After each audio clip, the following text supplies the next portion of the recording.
Bonsoir à tous, ravi de vous retrouver pour un nouveau numéro de Made in Africa, votre magazine économique 100% africain. Ce soir, nous allons vous parler d'un fruit qui fait rêver, un fruit symbole des tropiques, la noix de coco. Le cocotier, c'est 12 millions d'hectares plantés dans le monde. Les principaux pays producteurs sont en Asie, l'Indonésie, les Philippines et l'Inde concentrent 70% de la production mondiale de coco. En Côte d'Ivoire, il faut remonter aux années 1960 pour trouver les fondements de la culture du coco. 40 000 hectares de cocoteraies étaient alors créés. Un objectif, diversifier l'économie du pays. Aujourd'hui, la noix de coco ivoirienne est exportée, mais elle est aussi transformée localement pour les besoins de l'industrie cosmétique et alimentaire mondiale. Au sommaire ce soir, enquête sur la filière de la noix de coco en Côte d'Ivoire, un fruit qui fait vivre des centaines de planteurs et artisans sur le littoral, mais un fruit dont la culture est aujourd'hui menacée. Promotions immobilières qui remplacent peu à peu les champs de coco et des cocoteraies ravagées par une redoutable maladie.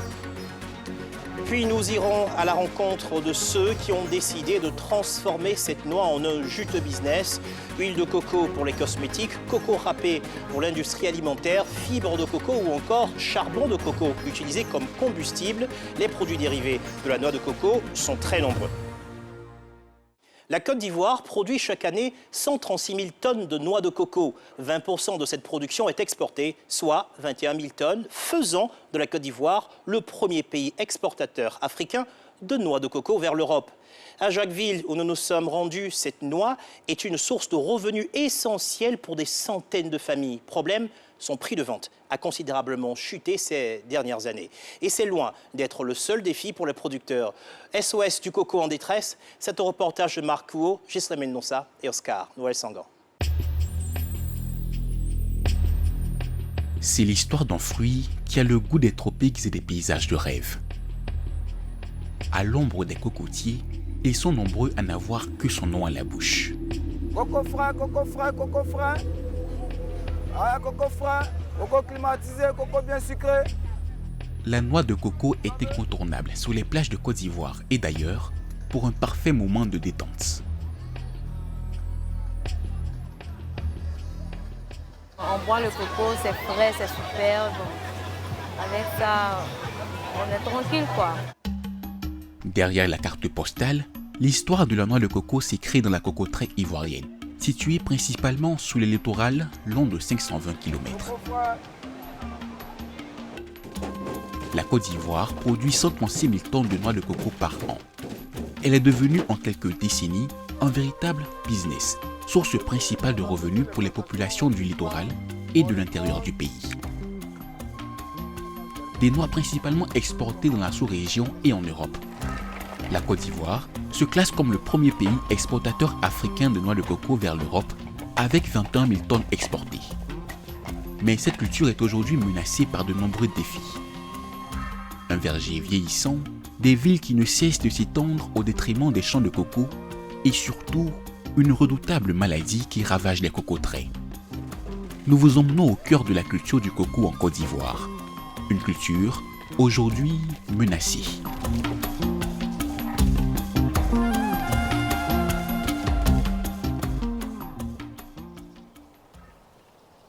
C'est dans ces vergers à perte de vue, situés le long du littoral ivoirien, qu'est cultivée la noix de coco. Nous sommes à 1 heure d'Abidjan, à Jacquesville. Une ville dont l'économie est principalement basée sur le coco. 75% des habitants en vivent. Podo Bernabé, 56 ans, est né à Jacquesville. Il cultive la noix depuis 1984. Ce matin, l'heure est à la récolte. Bon, le travail aujourd'hui, là, comment ça se passe aujourd'hui? Bon, le travail d'aujourd'hui, c'est ici, on a commencé. Oui. Puis on descend en bas. On descend. Je ne veux pas des noix immatures, tout ça, je veux les noix secs. Bien secs, hein? Voilà. Si la plupart des arbres fruitiers produisent à une saison spécifique, le cocotier offre des fruits toute l'année. Mais Bernabé a choisi de les récolter tous les 6 mois pour obtenir les meilleures noix. La noix qui est mature, c'est la noix qui suit le processus normal jusqu'à terme. C'est-à-dire, quand elle germe, elle évolue jusqu'à ce qu'elle devienne sec. Et c'est en ce moment-là qu'on appelle la noix est mature. La noix mature, c'est celle qui a atteint son plein développement. Si Bernabé est à la recherche de ce type de noix, c'est parce qu'elle se vend plus cher. En effet, il existe deux types de noix de coco. Premièrement, les noix fraîches. Reconnaissables à leur couleur verte, elles ne sont pas encore matures, mais peuvent être consommées. Vendues localement sur les plages par exemple, elles sont prisées pour leur eau abondante. En second, il y a les noix sèches. Elles ont moins d'eau mais beaucoup plus de chair. Parfaitement matures, le producteur peut les vendre 2 fois plus cher à des exportateurs et des transformateurs. Ces derniers l'utilisent dans la cosmétique, la pharmaceutique ou encore l'agroalimentaire. Cela fait 36 ans que le producteur s'est lancé dans le business du cocotier. Ce table que vous voyez, c'est le GOA, Grand Ouest africain. C'est ce que j'ai commencé avec ces pépinières que j'ai commencé en 84. Donc lui, il prend au moins 7 à 10 ans avant de rentrer en production. Le coco, c'est une culture, on appelle c'est quand même c'est de l'or. C'est de l'or, puisqu'on peut l'exploiter pendant jusqu'à 100 ans. S'il peut vivre jusqu'à 100 ans, le cocotier produit moins de fruits avec le temps. C'est le cas du verger vieillissant de cet agriculteur. Aujourd'hui, sur 2 hectares de plantation, il récolte près de 6800 noix sèches chaque 6 mois. Il y a 10 ans, lorsque ces cocotiers étaient plus jeunes, il en récoltait 2 fois plus. À peine sortis du champ, les équipes de Bernabé poursuivent leur travail. Objectif, ôter la carapace de la noix appelée labour à l'aide de ce pied en métal. Après 1 heure de travail, un acheteur se présente. Alors, Amada Segda est un exportateur installé dans la région depuis 9 ans. ok, les noix sont là. Tu vas tirer ce que tu veux. Mais tu prends à combien la noix? Je prends à 60 francs. Voilà. La vente est conclue à 60 francs CFA la noix de coco. Bernabé n'a aucune influence sur le prix de vente de ses noix. Dans le business du coco, c'est l'acheteur qui fixe le prix. Une fois l'accord conclu, Adama se lance dans le triage des noix. Il est à la recherche des noix les plus grosses.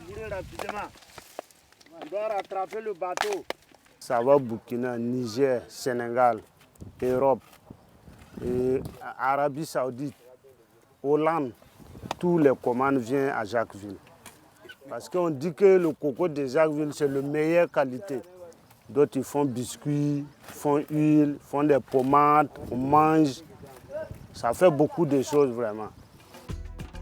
Au final, sur les 6800 noix récoltées par Bernabé, Adama l'exportateur en sélectionnera 1300. Acheter 60 francs CFA la noix, il déboursera la somme de 78 000 francs CFA au producteur. Une fois retirés les frais de production, celui-ci s'en sort avec un bénéfice de 45 000 francs CFA. Quant aux noix restantes, Bernabé les vendra sur le marché local à des prix compris entre 20 et 40 francs CFA la noix. Auparavant, c'est une structure étatique, la Sceau des Palmes, qui rachetait la majorité des noix de coco produites pour les exporter. Elle garantissait de fait un prix minimum, autour de 70 francs CFA. Mais depuis la privatisation de cette société dans les années 90, ce prix plancher n'existe plus. Les producteurs sont à la merci des acheteurs qui imposent leurs tarifs. Des tarifs qui ne cessent de baisser, parfois jusqu'à 15 francs CFA la noix. Les prix Borchamp ont chuté, ce qui fait que même les dépenses que vous engagez pour pouvoir entretenir une plantation et à la fin pour la récolte, vraiment, vous n'êtes pas à l'aise. Fin de journée de travail pour Bernabé, il rentre chez lui retrouver sa fille et son petit-fils né il y a 3 mois à peine. Ça va? Alors, Anja, comment tu vas? Il va bien. D'accord. Ça va, ça va, ça va. Et chez vous ici? Ça va. D'accord. Les enfants ont mangé? Oui. D'accord, ok. Bien. Les conditions de vie de Bernabé et sa famille sont modestes. Producteur de coco de père en fils, il a dû se résoudre à se lancer dans une activité d'aubergiste afin de compléter ses revenus. S'il vit toujours du coco, il se remémore l'époque où les temps étaient plus faciles. À l'époque, c'est avec le coco que nous faisions tout. La scolarité des enfants, notre pain quotidien, tout ce qui est comme activité économique, c'est à base de coco. Donc c'était le coco qui nourrissait le planteur, qui nourrissait la famille, qui nous mettait à l'école, qui nous permettait de nous soigner. Alors c'était le seul revenu que nos parents avaient pour pouvoir s'occuper de nous. Dans les mots de Bernabé, de la nostalgie, car aujourd'hui l'âge d'or du coco est révolu et les défis plus grands. Pour comprendre, il nous conduit à quelques minutes de son domicile, à la découverte de ce qu'il appelle un cimetière à cocotiers. Ici, c'était une plantation de cocoteraies et pour des raisons de construction immobilière, on a dû les donner à un opérateur pour faire des maisons. Et c'est comme ça que vous voyez cet espace-là, tout est dévasté. Aujourd'hui, c'est devenu une constance pour toute la région de Jacquesville. Et les gens sont en train de lotir leurs parcelles pour, disons, gagner de l'argent, si je puis m'exprimer ici. Donc c'est le fait de cette envie de gagner rapidement de l'argent que les gens font les lotissements. Et aujourd'hui, ils ne savent pas que nos enfants, nos arrière-petits-enfants, demain ne pourront plus voir les parcelles de cocotiers.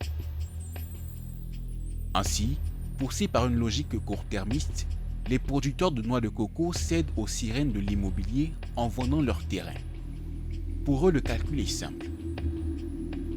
Un agriculteur comme Bernabé peut gagner 700 000 francs CFA par an en produisant de la noix de coco. En cédant ses 2 hectares de verger, il pourrait gagner près de 20 millions de francs CFA en 1 an. Mais ces ventes de parcelles, si elles permettent aux producteurs d'obtenir de l'argent frais, mettent en danger toute une filière. Tout le long du littoral, jusqu'à Bassam et au-delà, le constat est saisissant. La pression immobilière entraîne aujourd'hui une progressive disparition des champs de noix de coco au profit des villas et autres immeubles. Mais ce n'est pas tout. Il y a encore une menace plus grave, un ennemi redoutable qui ravage les cocoteraies. Cet ennemi juré, M. Teddy le connaît bien. Il produit depuis 10 ans des noix de coco à 15 minutes du centre de Jacquesville. Mais aujourd'hui, il ne se rend pas au champ pour récolter.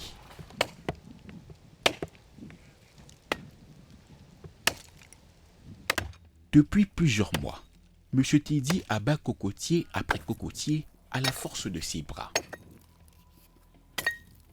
Il y a des bêtes qui sont dedans et ça fait tomber les branches. Vous voyez les branches là, tout ça, mais c'est tombé jusqu'à même, ça fait tomber, comme ça s'appelle, le cœur du cocotier.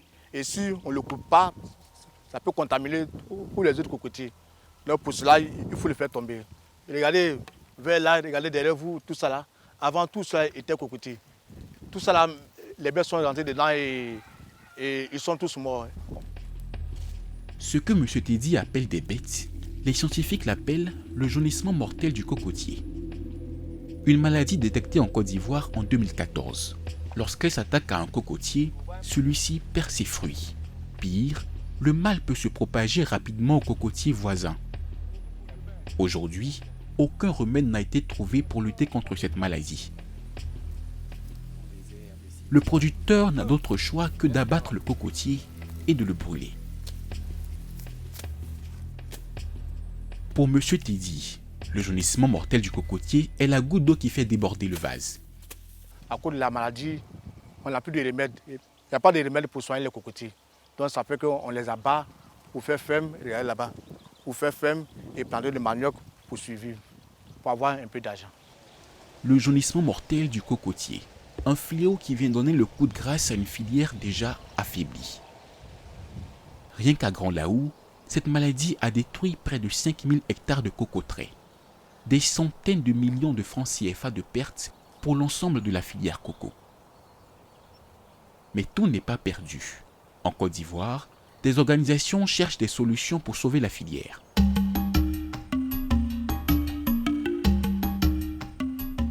À la périphérie d'Abidjan, la station Marc Delorme, un centre de recherche scientifique dédié aux cocotiers.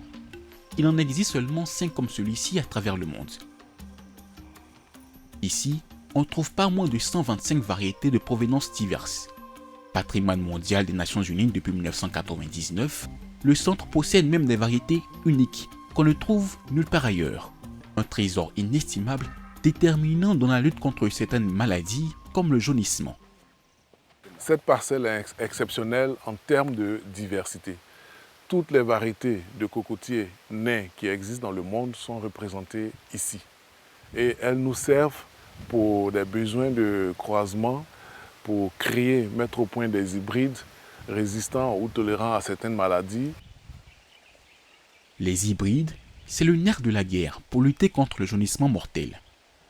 C'est quelques mètres plus loin, dans les laboratoires de la station qu'ils sont fabriqués. Tu travailles sur quoi? Je suis au microscope, je suis en train de voir le taux de germination. D'accord, laisse-moi jeter un coup d'œil. Les chercheurs effectuent des croisements à partir du pollen extrait de 2 cocotiers différents. Objectif, créer des cocotiers hybrides capables de résister à la maladie. Le jaunissement mortel il n'est pas apparu en Côte d'Ivoire la première fois. Il est apparu auparavant dans plusieurs pays dans le monde.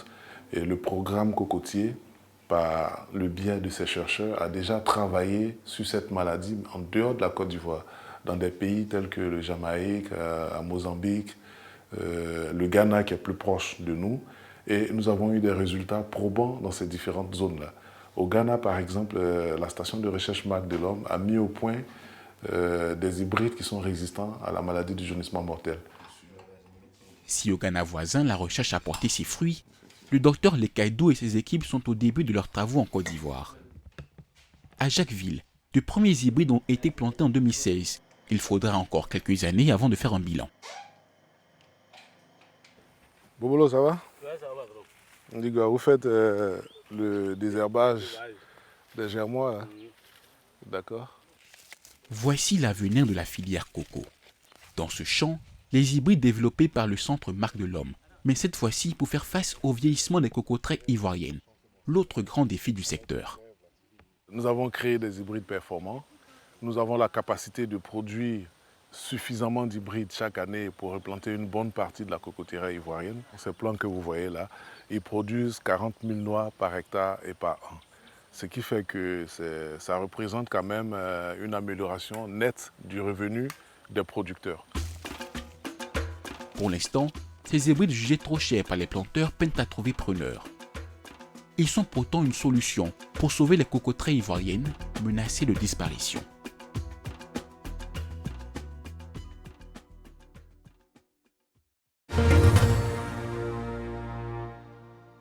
Retour sur le plateau de Made in Africa et ce soir pour débattre, j'ai le plaisir d'accueillir Isabelle Nayou, fondatrice de la marque Nayou Chips de coco, Dr Thierry Lekaïdou, directeur scientifique de la station de recherche Marc Delorme du CNRA et Gabriel Yassé, ancien président du conseil régional des grands ponts industriels dans la filière coco chez Campex.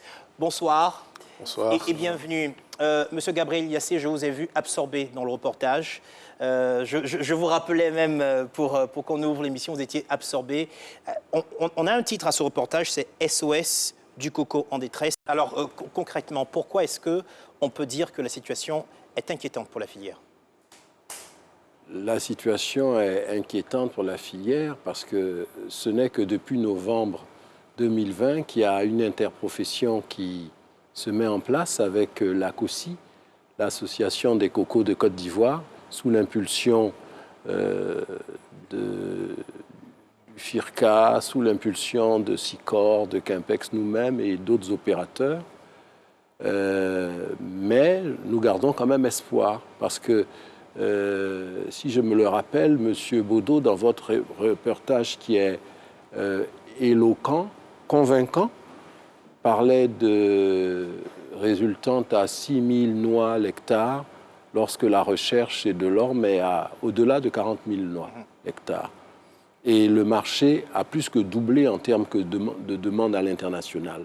Vous avez donc l'offre, vous avez la recherche appliquée qui progresse, vous avez le marché international qui est en asymptote. Il y a lieu de s'organiser. Donc l'environnement est favorable. L'environnement est favorable si on se met au travail. Oui, Nayu Chips. Alors dites-moi, est-ce que vous, par exemple, vous avez des problèmes pour vous approvisionner sur le marché? Je n'ai pas de problème d'approvisionnement. Donc il y a des noix. Il y a des noix. Voilà, donc vous ne sentez pas que le secteur est en détresse? Même Aucun pas. impact sur vos efforts de transformation. Alors on l'a vu, vergers vieillissants, des villes qui ne cessent de s'étendre au détriment des champs de coco et surtout la redoutable maladie qui ravage les cocoteraies. Alors selon vous, de tous ces défis, quel est le plus grand, docteur? De tous ces défis, je dirais que le plus grand, c'est la maladie du jaunissement mortel du cocotier.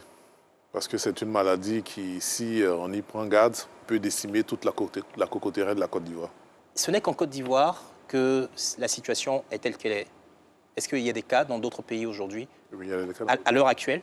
La maladie du jaunissement mortel, comme je le disais dans le reportage tout à l'heure, n'est pas apparue pour la première fois en Côte d'Ivoire. Elle était déjà apparue auparavant dans certains pays tels que la Jamaïque, le Mozambique, le Ghana à côté de nous, même le Mexique en a connu aussi.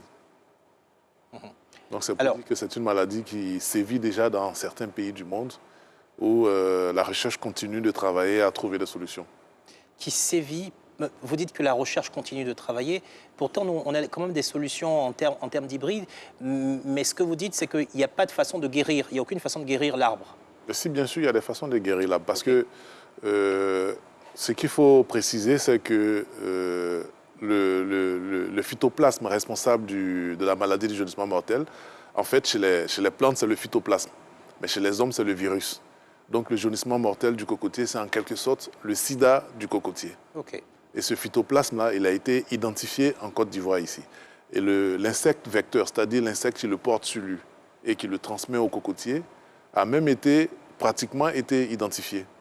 Donc, la suite de la recherche serait de trouver des insecticides pour tuer cet insecte, de telle sorte qu'il ne propage pas plus longtemps. Alors, on a quand même entendu le sida du cocotier, c'est fort quand même. Effectivement, c'est ce que c'est. J'ai une autre question, justement. On l'a vu tout à l'heure dans le reportage, ces producteurs qui cèdent au chant des sirènes de l'immobilier, qui vendent leur terrain. Aujourd'hui, selon vos analyses, quelles conséquences pour la filière? Nous restons quand même optimistes parce que le problème de l'urbanisation, c'est un problème mondial. Il suffit de voir les statistiques démographiques, les gens qui quittent la ruralité pour aller vers la ville. C'est le propre de nos pays, c'est le propre de nos agglomérations. On reste optimiste, comme je disais tout à l'heure, parce que la demande est forte. Bon, quand on regarde quand même un agriculteur comme Bernabé, en fin d'année, sur 12 mois de travail, il gagne 700 000 francs CFA par an en produisant la noix de coco. Cette même personne, en cédant 2 hectares de verger, pourrait gagner près de 20 millions de francs CFA en un an.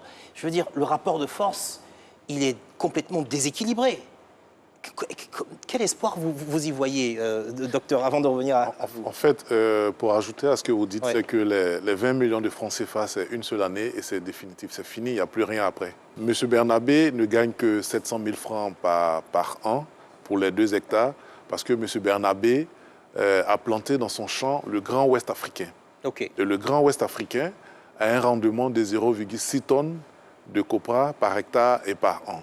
Okay. Aujourd'hui, la station Marque de l'Homme du Centre national de recherche agronomique, qui est le leader mondial de la recherche sur le cocotier, a mis au point des hybrides haut performants qui produisent 40 000 noix par hectare et par an. Ça correspond à 4,5 tonnes de copra par hectare et par an.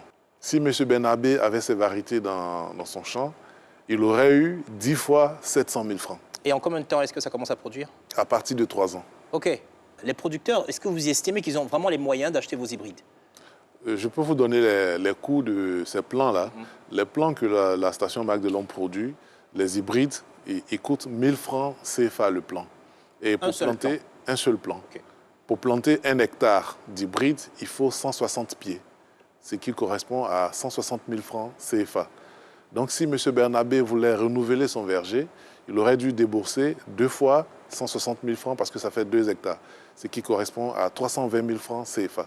Je pense que pour quelqu'un qui gagne 500 000 francs par an, il aurait pu le faire, peut-être pas en une seule fois, mais il aurait pu le faire progressivement. Donc vous dites que c'est possible, au fond. C'est possible. Alors, 60 francs CFA, la noix de coco vendue à l'exportateur, c'est pas cher payé d'après vous? Pour moi, c'est pas cher payé. Vous achetez, comment vous achetez vous? Moi, j'achète mes noix de coco à 100 francs. Ouais, carrément. Et c'est fait exprès, au fait. Pour ne pas qu'ils arrêtent de produire, au fait, parce que moi, c'est pas bon pour moi. Moi, j'ai vraiment une vision dans ce secteur-là. Voilà. Une vision qui vous a été en partie communiquée par M. Yassé. M. Gabriel Yassé. Alors, comment est-ce que vous êtes venu justement l'inspiration? Bon, je cherchais quelque chose, un produit que tout le monde aime. Ouais. Voilà, j'ai pensé à la noix de coco. Ouais. Mais je voulais apporter un plus. Voilà, d'où la transformation. On a 60 francs CFA, la noix de coco vendue à l'exportateur. On croit que ce n'est pas suffisant. Elle le sent, elle paie avec 40 francs CFA de plus. Oui, c'est ça. Alors, ça, c'est une situation. Est-ce que c'est un prix normal, ça, les 60 francs, aujourd'hui?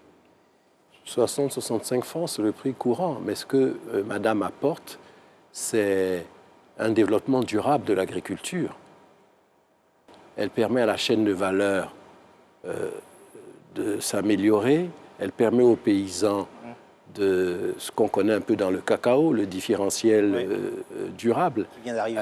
Voilà. Elle permet donc aux paysans de rester dans la filière, actifs dans la filière. J'ai une question. L'interprofession a été mise en place récemment. Est-ce que l'un de vos chantiers serait de fixer, par exemple, un prix plancher?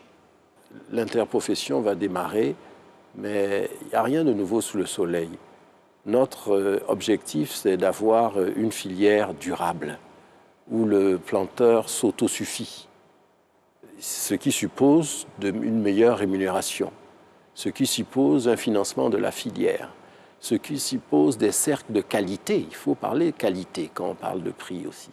Alors, 136 000 tonnes de noix de coco produites chaque année en Côte d'Ivoire. J'imagine la réponse, mais je la pose. Peut-on faire mieux? Oui. On peut faire 10 fois mieux. 10 fois mieux. Parce que la plus grande partie du verger, en ce moment, est plantée avec l'ancienne variété qui est le Grand Ouest africain. Non seulement ça, mais c'est un verger qui a plus de 50 ans. La moyenne d'âge tourne autour de 60 ans. Aujourd'hui, pour vous, stratégiquement, comment on booste la filière? C'est d'accepter de replanter. Accepter de replanter avec les hybrides performants. Alors, on l'a entendu dans le reportage tout à l'heure, c'était très inspirant, cette belle phrase. Le cocotier, c'est de l'or. Et il disait, la raison, c'est qu'on peut l'exploiter jusqu'à 100 ans. Ça vaut également pour, pour vos plants. Alors, c'est ce que nous a dit notre producteur tout à l'heure. Peut-on parler de filières donc sous-exploitées ou sous-estimées, selon vous, Nayou? On peut parler de filières sous-estimées. OK. Voilà. Ici, en Côte d'Ivoire, la noix de coco est assez négligée, en fait. On la transforme soit en huile de coco, coco grillé, c'est tout. Alors qu'il y a tellement de produits qui peuvent en sortir. Alors, qu'est-ce qu'on ne fait pas encore en Côte d'Ivoire avec la noix de coco? Elle a cité coco râpé, coco grillé, les chips et tout ça. Qu'est-ce qu'on ne fait pas encore? La noix de coco, en Côte d'Ivoire, on se limite à l'huile copra. Il y a un début de lancement de l'huile vierge, qui est un marché prodigieux, qui n'est pas développé en Côte d'Ivoire. Un marché prodigieux, oui. Prodigieux. Il y a les applications en matière de bois. C'est un bois précieux, le bois de coco. En Indonésie, c'est le high life du mobilier, le bois de cocotier. Vous avez les crèmes de coco pour la confiserie, non développées en Côte d'Ivoire. Au Brésil, il y a le fameux frappé de coco en portugais, que tout le Brésil se partage, qu'on ne développe pas en Côte d'Ivoire. Tout se transforme dans le coco. Et justement, sans transition, on part pour le second reportage. Vous allez découvrir pourquoi je parlais de transition. On l'a vu, le secteur de la noix de coco connaît de nombreux défis. Paupérisation des producteurs, pression immobilière, jaunissement mortel. Pourtant, la transformation de ce fruit est devenue une manne pour certains entrepreneurs. Une raison simple, tout, de la pulpe jusqu'au tronc, peut être transformé.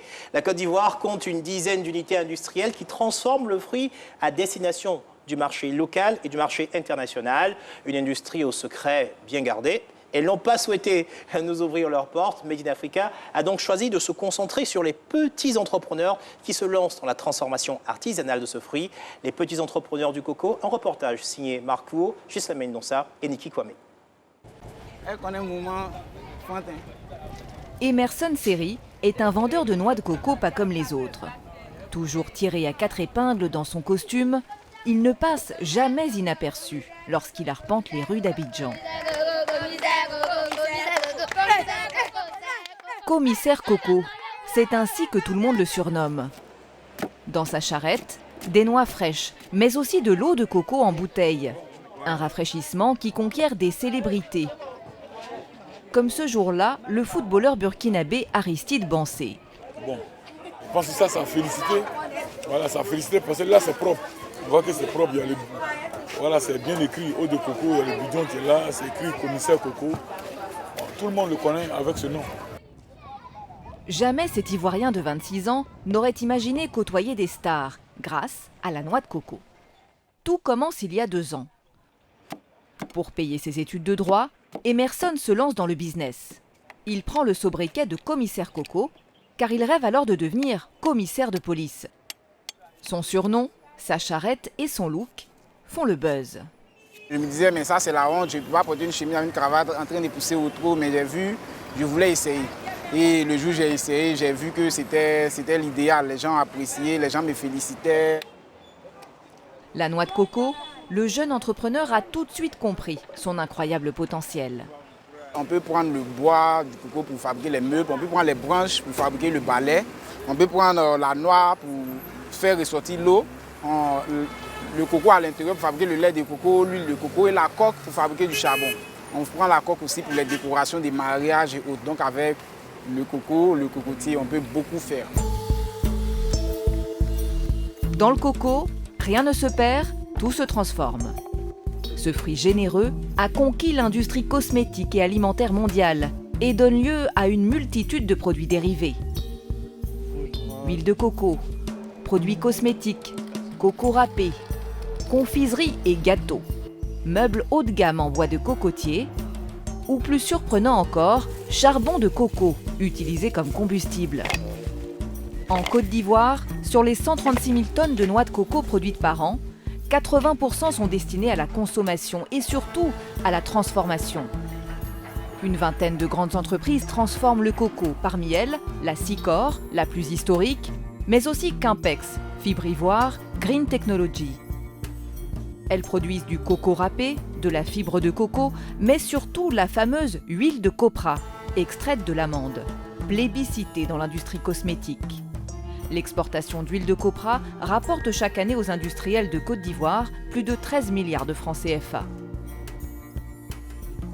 À l'ombre de ces grands groupes, de petits entrepreneurs cherchent eux aussi à se faire une place au soleil. Leurs méthodes sont plus artisanales, mais leur objectif reste le même, transformer le cocotier et sa noix en un juteux business.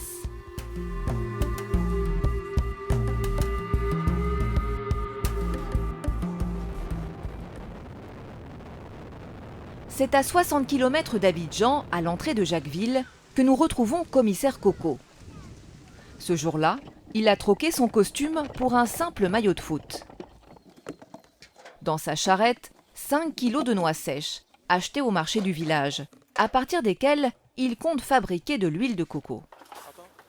Prends les assiettes, on va aller casser le coco. C'est ici, dans l'arrière-cour d'une maison familiale, que se déroule la production.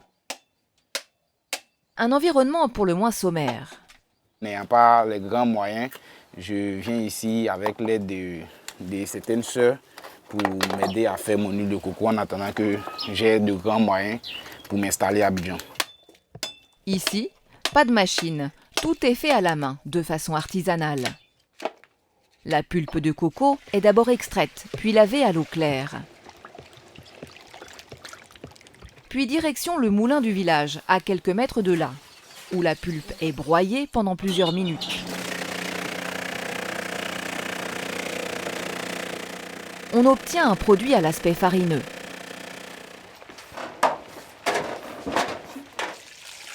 La pulpe broyée est ensuite mélangée à de l'eau, puis pressé à l'aide d'un tissu afin d'obtenir du lait de coco. C'est à partir de ce lait que l'huile de coco pourra être extraite. Il suffit de laisser reposer 24 heures pour que l'huile remonte à la surface. Reste alors à récupérer puis filtrer cette huile afin de lui donner toute sa clarté. Après avoir conservé le liquide pendant 24 heures, elle nous a fait ressortir cette huile-là, claire, limpide, qui sent bon et qui brille très bien, avec plusieurs vertus. Elle est même très bonne dans les repas. Une huile vierge, 100% naturelle, sans conservateur ni additif. La vitamine E qu'elle contient est un antioxydant qui permet d'éviter certaines maladies. Problème, difficile d'imposer cette huile dans les cuisines des Ivoiriens, habitués à consommer la très populaire huile de palme. Alors, pour rentabiliser son activité, le jeune entrepreneur produit un autre type d'huile de moindre qualité, obtenu grâce à une technique très différente. Le lait de coco est ici chauffé pendant plusieurs heures. Résultat, une huile pressée à chaud. Ici, le liquide a été mis au feu. Voilà, ça va prendre 2 heures à 3 heures pour pouvoir faire ressortir l'huile pressée à chaud, qui va ressortir sous la couleur rouge. Elle a moins de vertus que l'autre. Moins de qualité nutritionnelle et gustative, mais tout aussi bonne pour les affaires. Avec cette huile pressée à chaud, Commissaire Coco vise une autre clientèle, les professionnels de la cosmétique. L'huile pressée à chaud entre dans la composition de savons et autres shampoings. Son avantage comparatif, son prix. En effet, l'huile de coco pressée à chaud est vendue 2000 francs CFA le litre, soit 2 fois moins cher que l'huile vierge, vendue 4000 francs CFA. Aujourd'hui, l'entrepreneur produit chaque mois 20 litres d'huile de coco pressée à chaud. Pas assez pour satisfaire la demande qui ne cesse d'augmenter. Mon plus grand défi aujourd'hui, c'est de pouvoir produire encore plus, 5 fois plus, pour pouvoir servir toutes les entreprises de cosmétiques dans le monde, en Afrique et même dans mon pays. Parce que l'huile de coco est encore très demandée et je n'arrive pas à satisfaire la clientèle. Le rêve de Commissaire Coco, investir dans des machines pour accroître sa production et conquérir l'industrie de la cosmétique. Un marché porteur à Abidjan.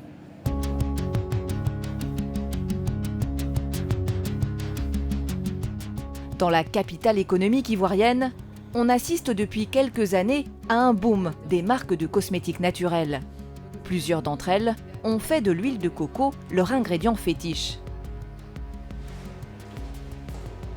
Charlotte Adom, 26 ans, a lancé son entreprise de cosmétiques il y a 1 an à peine. Savon, crème, huile de massage, la jeune Ivoirienne est comme qui dirait addict au coco, au point d'avoir appelé sa marque Passion Coco. Elle a transformé ce petit appartement d'Abobo en atelier de production. Bonjour Charlotte. Comment ça va ce matin? Ce jour-là, son équipe est en pleine préparation d'un lait pour le corps. Un ingrédient incontournable, une huile de coco pressée à chaud, en provenance, là encore, de Jacquesville. Elle est faite de manière ancestrale par une coopérative de femmes donc sur la côtière, donc vers Jacquesville, qui ont un secret bien gardé, hein, vraiment, pour avoir cette qualité d'huile qui est vraiment géniale, toute douce, toute incolore, pratiquement inodore et de très très très bonne qualité. Incolore, inodore, l'huile de coco s'intégrerait facilement dans la formulation de produits cosmétiques. Elle aurait aussi de nombreuses vertus, lutter efficacement contre le vieillissement de la peau, redonner de l'éclat. Un produit qui vaut de l'or. Aujourd'hui, tout le monde s'intéresse à l'huile de coco pour changer un petit peu, j'ai envie de dire, du beurre de karité, du traditionnel beurre de karité que nos mamans ont utilisé pendant des années. L'huile de coco, c'est bien pour les enfants, pour les grands, pour tout le monde. Et c'est aussi bénéfique pour les cheveux, pour la peau, donc je pense que c'est un peu plus ça. Encore à ses débuts, la marque produit de manière artisanale 50 produits par semaine et réalise un chiffre d'affaires d'environ 500 000 francs par mois. C'est dans le quartier du Plateau que la jeune entrepreneur a installé son quartier général. Oui.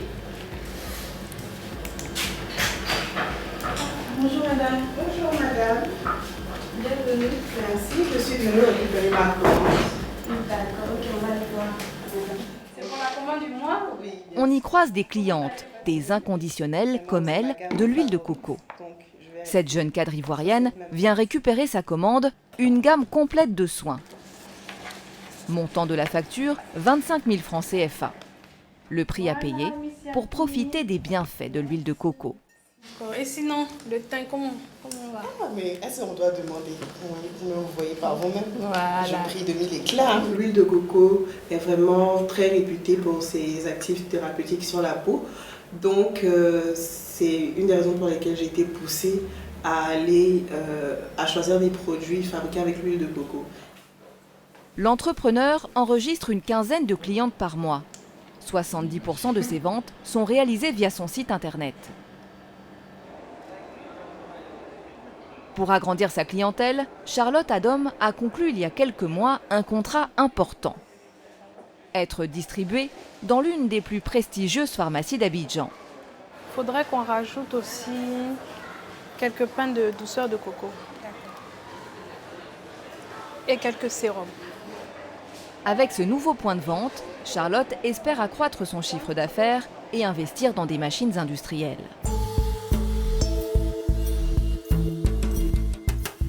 Si beaucoup se lancent dans la transformation artisanale du coco, celle-ci n'est pas sans risque pour certains acteurs. Démonstration à Jacquesville. Sous un soleil de plomb, ce groupe de femmes décortique chaque jour des dizaines de noix de coco. La chair ira garnir les usines de Jacquesville pour être transformée en huile ou en coco râpé. Ce travail est non rémunéré. En échange, elles récupèrent gratuitement un produit qui les intéresse tout particulièrement, les coques de coco. Mais ce coque-là, nous on prend pour faire du charbon, pour vendre, pour nous occuper de nos enfants qui vont à l'école. Bon, c'est dans ça aussi on mange, on fait tout. Avec ces coques, Alimata et une dizaine d'autres femmes fabriquent du charbon. Car la noix de coco, on le sait moins, sert aussi à cela. Ce charbon est vendu sur le marché local comme combustible et s'exporte même à l'étranger, utilisé dans les barrages ou les stations d'épuration d'eau.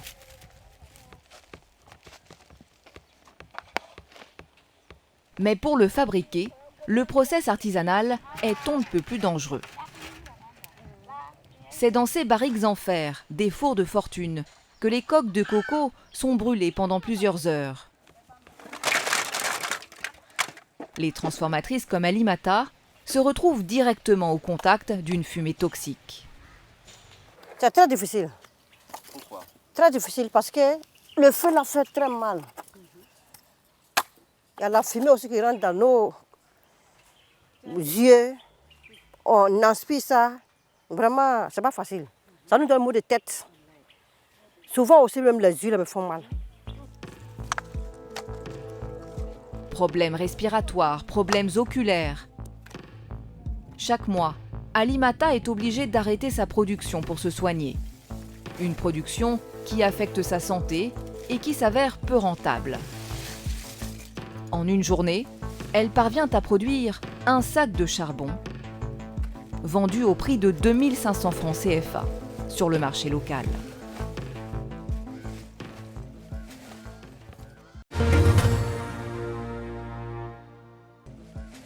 Tout est bon dans le coco, a-t-on envie de dire, pour ouvrir ce retour plateau. Est-ce que vous êtes d'accord, Isabelle Nayou, avec cette phrase « Tout est bon dans le coco » ? Il n'y a rien qui se jette sur le coco, c'est pour ça qu'on dit que c'est une mine d'or. Voilà, tout se transforme. Moi, je pense qu'on doit accentuer la transformation ici en Côte d'Ivoire pour créer des emplois et puis pour mieux vendre aussi, pour valoriser notre coco. Alors, voilà. vous faites des chips de coco? Oui, oui. Et ça marche bien? Vous en vivez? Je m'en sors, j'arrive à m'occuper de moi-même. J'ai même déclaré ma structure. Ah. Voilà, donc ça va. Elle mérite des félicitations. Merci. Alors, concrètement, est-ce que vous avez déjà l'intention de faire autre chose avec la noix de coco? Oui, oui, je prévois de faire du beurre de coco et du vinaigre de coco. Voilà. Et c'est des produits que vous avez découverts quoi, en ligne? Oui, en ligne, toujours dans mes recherches, en fait. D'accord. Alors, comment est organisé votre business, hein? On va y aller. Comment vous vous fournissez d'abord? Alors, Je prends mes cocos à Jacquesville. Voilà, très souvent à Jacquesville. Sinon, dans... Vous allez vous-même? Oui, oui, je vais moi-même avec mon grand frère pour m'approvisionner en coco. Parce que là-bas, c'est à bon prix. Voilà, contrairement à Koumassi. Ok.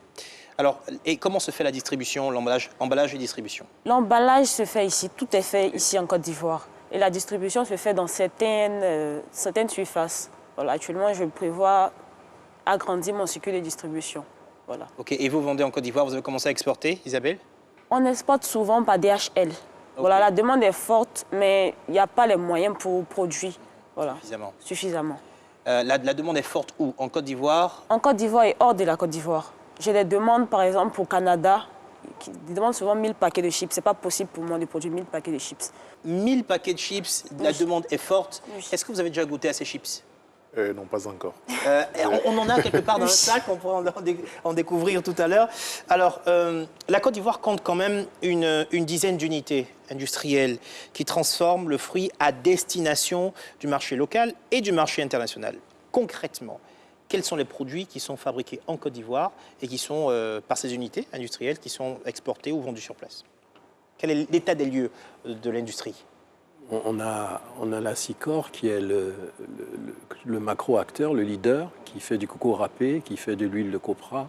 On a l'huile vierge qui est le produit qui se développe, ce produit d'avenir, qui est l'une des solutions au problème de cette filière, qui est une pression à froid. C'est produit sur place? Oui, en petite quantité. Okay. Mais tous les industriels, Quimpex, Sicor, on a des projets d'usines pour lancer l'huile vierge. Parce que le développement des maladies cardiovasculaires, c'est un produit qui est de plus en plus demandé à l'international. Alors, vous produisez pour le consommateur final, mais je suppose que ça sera reconditionné en général. Donc, quelles sont les différentes industries qui sont clientes de vos produits? Cosmétiques, agro-industrie en général? Non, pour l'huile vierge, il y a du cosmétique, mais il y a aussi l'industrie alimentaire. Oui.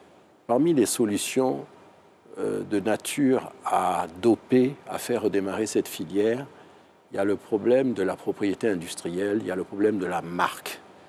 L'Afrique, tout produit confondu, n'a pas appréhendé l'importance de la marque dans l'amélioration de la chaîne de valeur des produits agro-industriels. Et nous, en accord avec Sicor, nous entendons développer des marques. L'exportation d'huile de copra rapporte chaque année aux industriels de Côte d'Ivoire 13 milliards de francs CFA. On peut parler là d'un business juteux. D'un business. Alors, petit moment de silence. C'est un business comme les autres. Oui, qui ont pour nature d'être juteux. Voilà. Mais est-ce que alors, je veux bien comprendre, hein, est-ce que vous encourageriez l'entrée sur le secteur d'autres acteurs? Là est l'objet de tous les efforts que nous avons faits pour lancer l'interprofession. C'est pour que de nouveaux opérateurs viennent dans la filière. Industriels. Industriels, tout à fait. Alors, les industriels de coco ne nous ont pas ouvert leurs portes. Je ne vais pas les remercier. Voilà, je ne vais pas les remercier.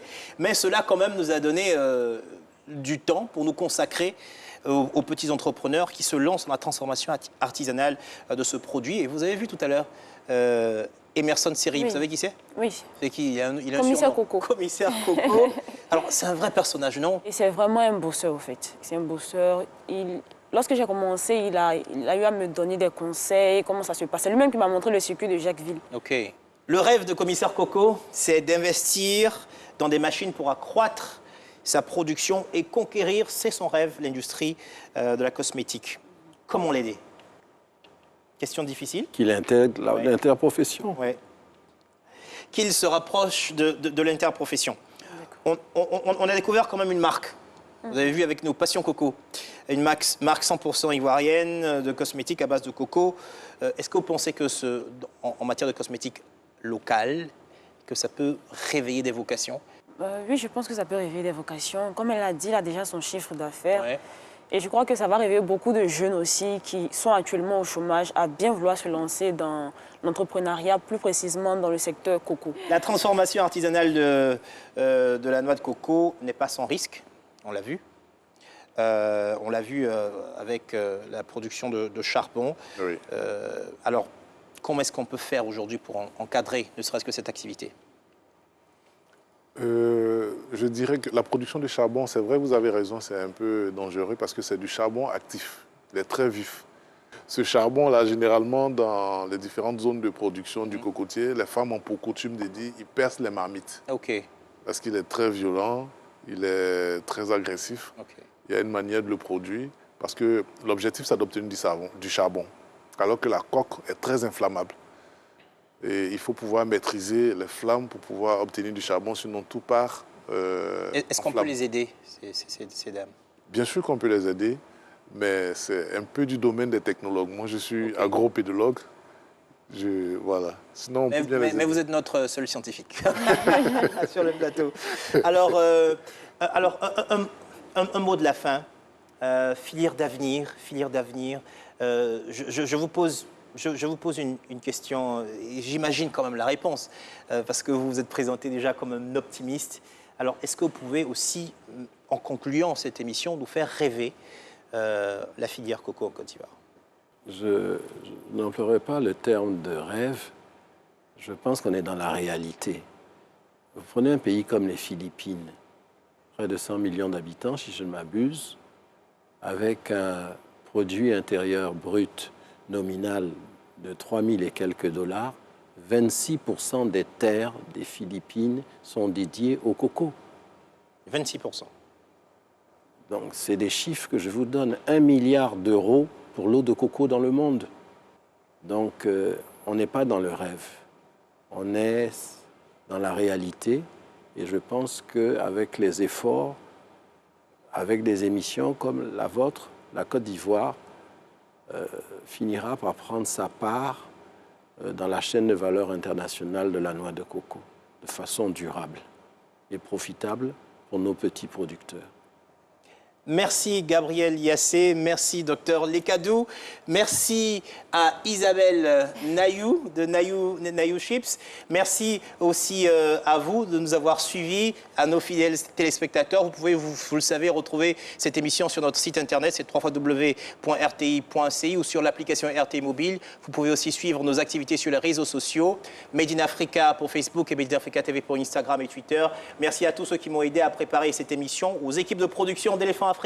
Merci aux équipes de la RTI pour la réalisation. Je vous donne rendez-vous dans 2 semaines pour un nouveau numéro de Made in Africa. Et n'oubliez pas, quand on parle de coco, on n'est pas dans le rêve, on est dans la réalité. En attendant, bonne suite de programme sur RTI1.